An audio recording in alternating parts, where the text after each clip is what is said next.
Welcome to the Echoing Archives.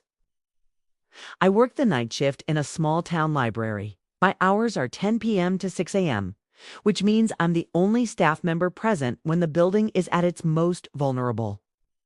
It also means that I get to spend my nights in the company of the whispering dead. They tell me things, the history of this town, the secrets it's kept hidden for decades. I hear about the men who built their fortunes on the backs of slaves and the women who burned to death in the old textile factory. Their screams echoing through the halls still.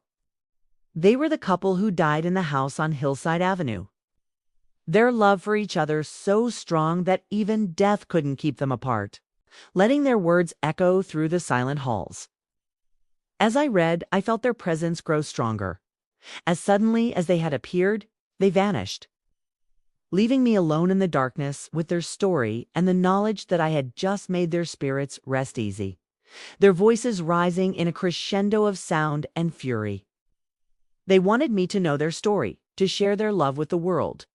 I hear about the children who died in the river, their tiny bodies swept away by the current, and the families who tore themselves apart rather than face the harsh realities of the Great Depression. Every evening after the last patron has left and the automatic doors have slid shut behind them, I make my way to the archives, a forgotten, dust-filled section of the library where the air is thick with the scent of aging paper and leather. It's here that the voices begin. At first they're faint, just a murmur beneath the floorboards, but as the night wears on, they grow louder, more insistent. At first I dismissed the whispers as the figments of a tired imagination, the byproduct of a brain starved for oxygen and a heart starved for rest. But then the voices started to change. What was once a low, mournful hum became a cacophony of shouts and demands. At first, they were shy, hesitant to make their presence known. But as the weeks went by, they grew bolder, more aggressive. They wanted to be heard, to have their stories told, and they weren't willing to wait any longer. That's when I began to see them, the ghosts of the town's forgotten past, lingering in the stacks, their eyes hollow, their skin as gray and lifeless as the pages they inhabited.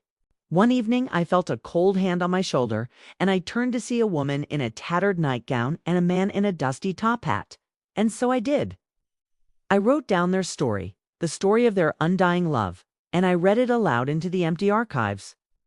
Then, if you like scary stories, stay tuned for more.